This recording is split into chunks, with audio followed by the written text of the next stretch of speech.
nhất chụp sĩ tuấn sát vượt bảng phải mà vượt rồi thì sát rồi ba lần tiến sĩ trong phong học sinh phải bù xúc bù hiểu y học phong quần này thì mình tổng có kế hoạch toàn bộ nó sẽ sắp sẵn vùng ngà hát thi táo ngà táo thi đã có làm nhiệm sĩ qua đi nhân cô đồ nam nhân hạt tù ní nhân hạt tù nam nhân chuẩn ní nhân chuẩn áp há lục quân tài về lục quân viết dễ siêu về hoa bài chiếu rồi thôi qua chiếu rồi cáo đúng xì đàn cổ thu hát đàn về nga nhân nhận xì vũ thủ quân nghĩ gì và mình trình diễn cổ chú và xem lệ tập làm thôi băng lục quân tài viết dễ siêu về hoa bài nhất rồi một tuần đào trang sáng cùng tổng thồm nhìn tảng ní hỏi quang chiếm nhân chậm xì tảng ní hỏi quang hỏi phát quang hỏi phát giang hỏi đảo quang sĩ lê ban hỏi ngàn quang chiến sạp vang hỏi lơ quang thấy phúng lào hỏi bỉ quang hóm vườn hang hỏi háo quang sát vườn trang hỏi kinh quang ta thàm đèn hỏi quang tam phán cuối nhiên hang hỏi sáu quang mò vườn trang hỏi tú quang dòng vườn trang hỏi bấy quang bấy sấy cuối nhiên hang hỏi chú quang đáp sạp quang tiếp tục hỏi quang tiếp tục qua bên xuân mỹ đi xa bo tổng thầu hiện tại mỹ hỏi quang chừng nhất chừng sĩ tảng mỹ hỏi quang hỏi phát giang hỏi đạo quang sĩ lên ban hỏi ngàn quang chiến sạp quang hỏi nước quang thấy phong nào hỏi bỉ quang phóng phần hang hỏi háo quang sát phần trạng hỏi cánh quang ta tham nhang hỏi bóng quang đam phán cuối hiền hang hỏi sáu quang màu phần trang hỏi tú quang dòng phần trang hỏi đấy quang cái sánh cuối hiền hang hỏi tú quang đáp sạp quang tiếp tục hỏi quang tiếp tục qua bên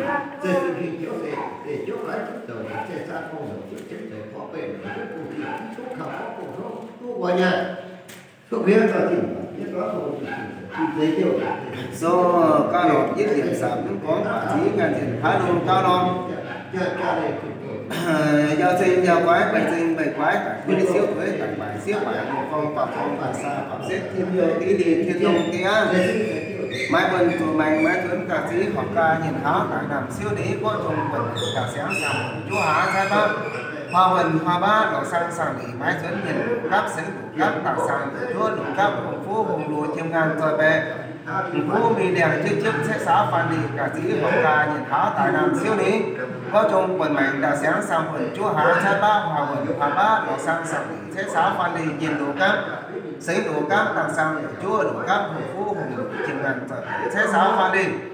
cả chí xẻo nhang phú gì cùng du hạ đàm về nga dù vàng phú phú trả đồng phú tí chỉ trả đồng san giống đồng thái thu giống khẩu cả xiên giống quể đình vàng sảng nghỉ sạch cô chia mấy bảo họ xin nha sẽ giá phan đi một với mà nhìn đồng chí trả bên bèo bó làm cam một sẽ giá phan đi một thuế mà nhìn đồng chí cũng trả đồng viên với thao khơi đơn phải vào tí nhìn con sĩ vàng phú sĩ ta tại vàng họ của xây quân bác cái tại vàng hỏi lâu mà sẽ sáu quan đi xì nào cùng du hát đàn về nga nhiệm đảng xì vũ thủ quân nghĩ xì và thằng quân nhiều quân phát mình xì sát mình xì vũ nhiệm xì nhà xì độ sang sẽ sáu quan đi và mình trình chiến quân chú cả xiên có hàng con có hoa có kỳ nhìn hàng nhìn cái hàng phái đồ nhưng cái sao chia của cái sao mà quê em thằng sắc bắc sao mắt đỏ sát chia ra mà nghĩ trên của họ mà đào biết mũ khoảng cấp mà mỹ biết mũ phản phương nhưng can biết mũ cao lào mà quái biết mũ cao lào cả san cả tiền của sáu sạch chiếc là tiền của sáu chứ nó sao ta nhất điểm có quả trí ngàn tiền cao lào thường đảo che sáng công tổng cho ta phát ngàn tiền cứ không chiếm nhân chậm xì ta phát ngàn tiền cứ không nhưng can danh thuần của hơi tủ vượt tủ bảy tủ choi tủ ngàn tủ quái tủ đấy tủ khí miếng mồ tủ hơi rồi mỹ lý sa bo tổng thầu của nhật bản đấy ta phát ngàn tiền cứ so chiếm nhân chậm xì ta phát ngàn tiền cứ so nhưng can danh thuần của hơi tủ quân tủ bảy tủ choi tủ ngàn tủ quái tủ đấy tủ khí miếng kiếm về ngàn tiền của sáu sạch chiếc ngàn tiền của sáu chiếc non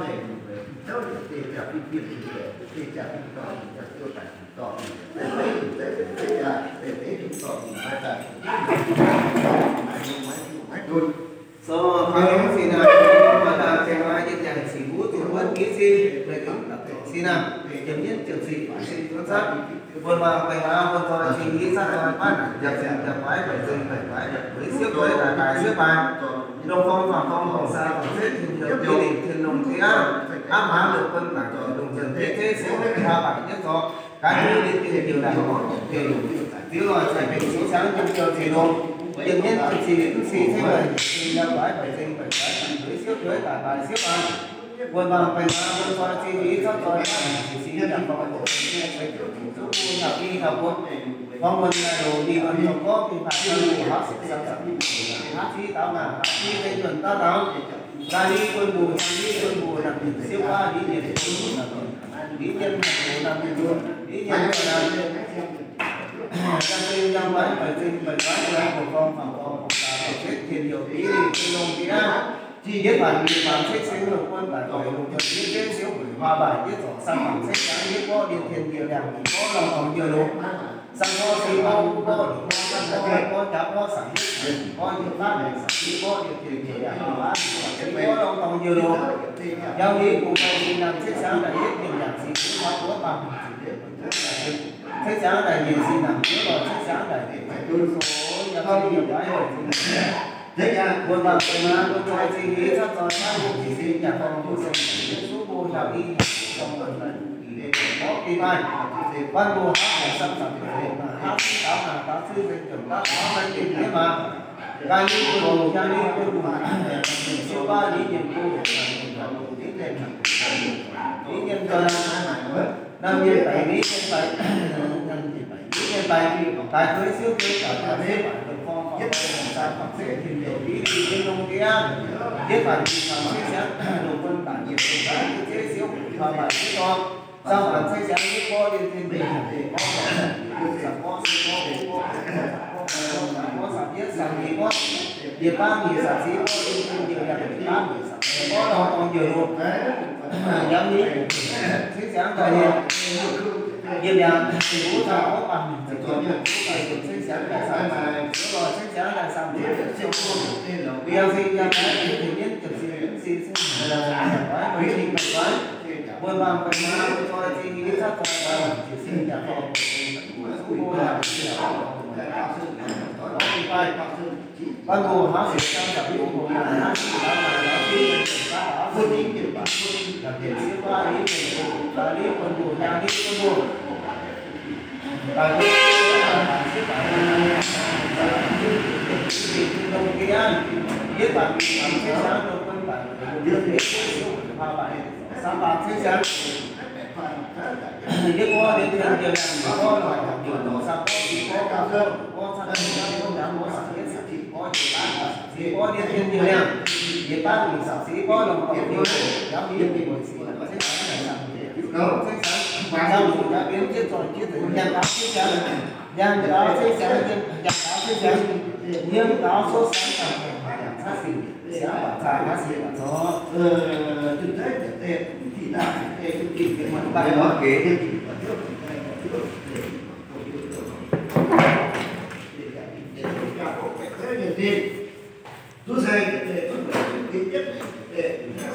dân đảo cha sáng công rồi lý sa bo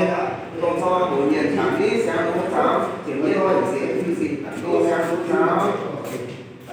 dân đảo cha sáng công rồi lý sa bo công cho bổ nhiệm thảo lý sáng đúng loa nhiều nhất cần gì không gì thảo lý sáng đúng loa còn em đến đấy đi cần thiếu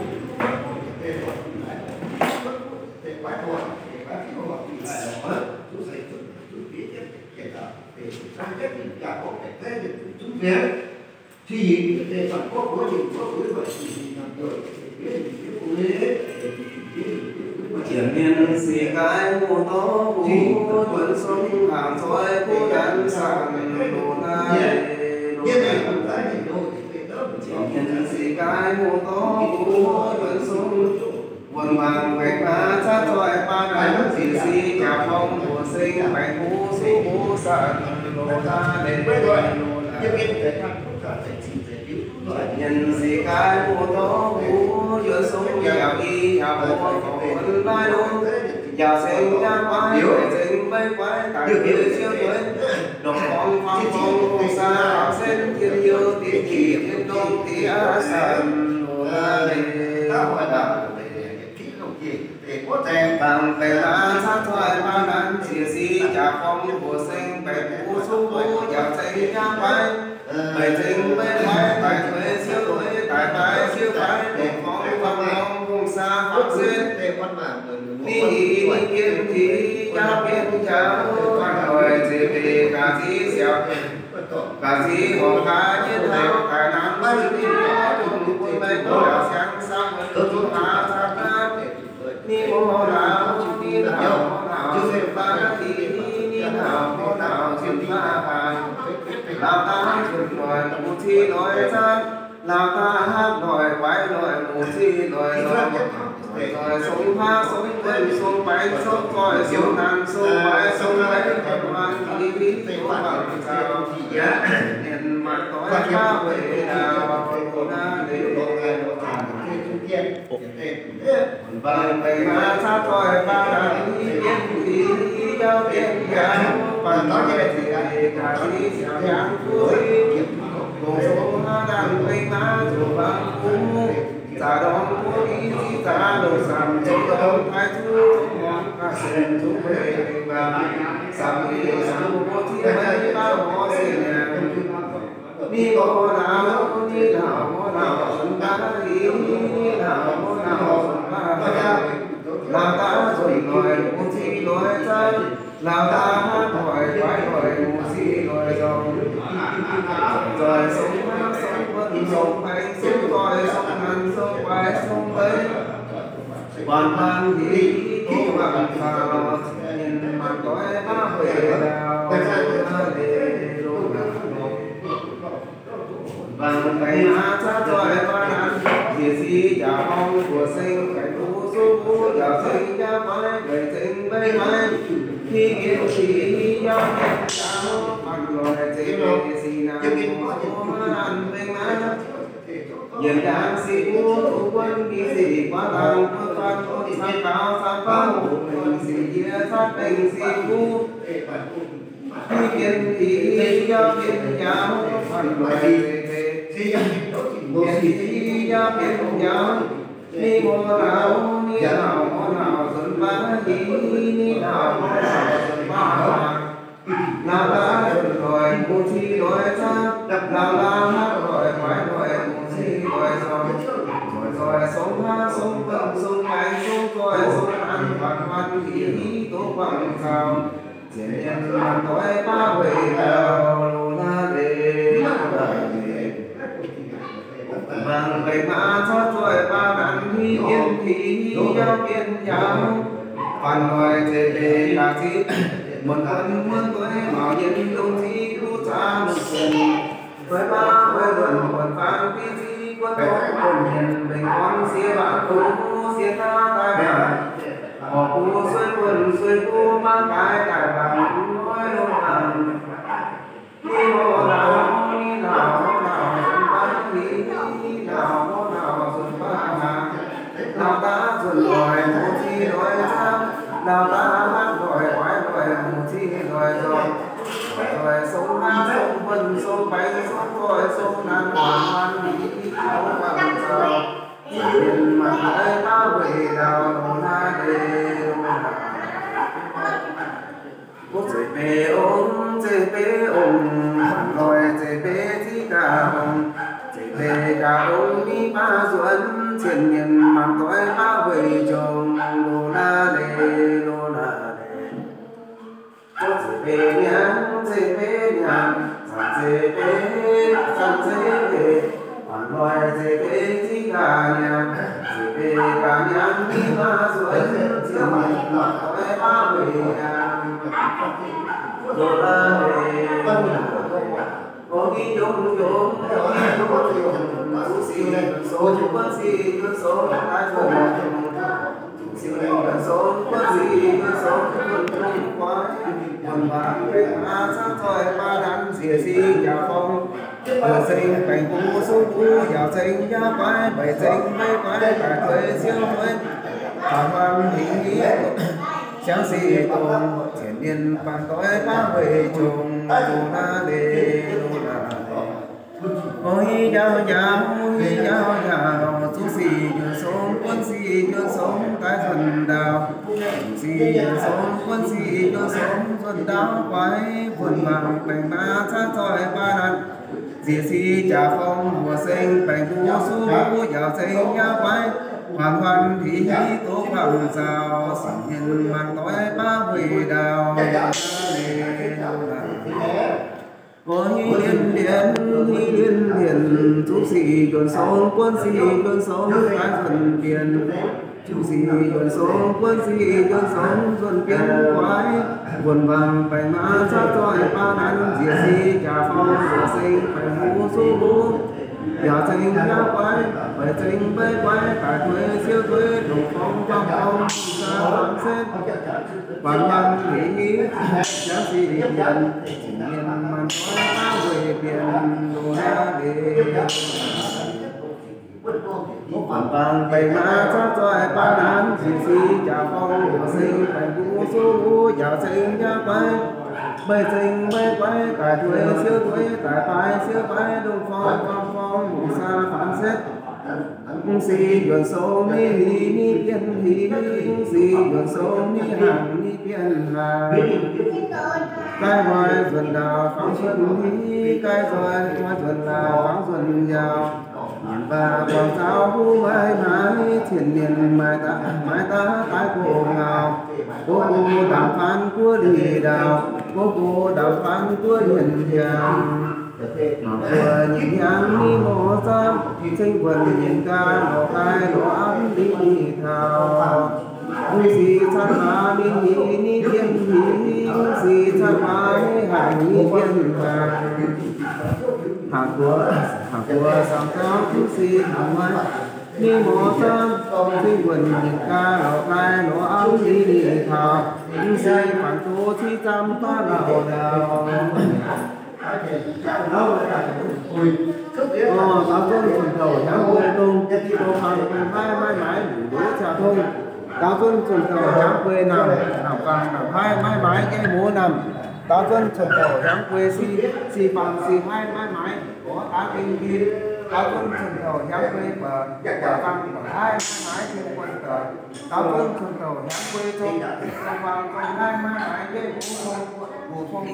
đéo vũ xuôi vũ nghìn xuân yếu hồn dây như đéo yếu xuôi dây nghìn xuân đéo có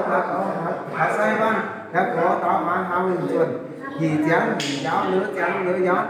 sam chén sam choi chỉ số hai đồng bằng lô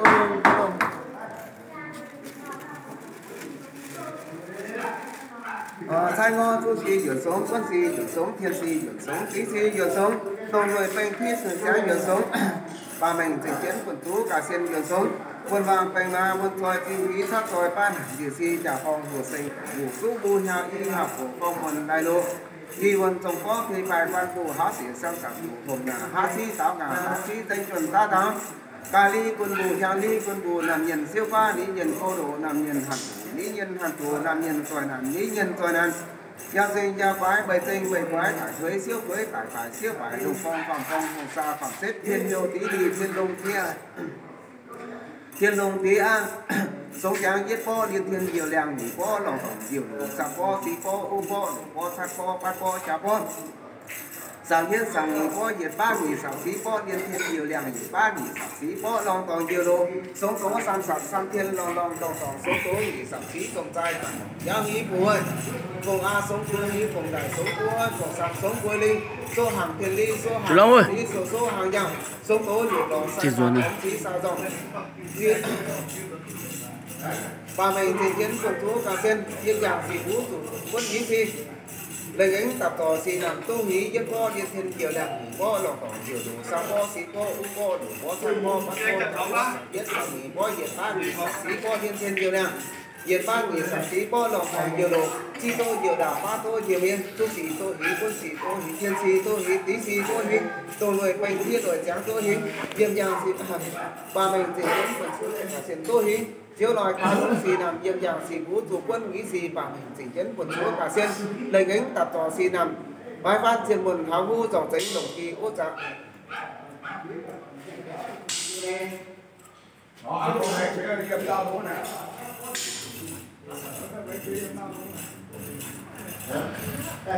đoạn này là làm phép không nói to.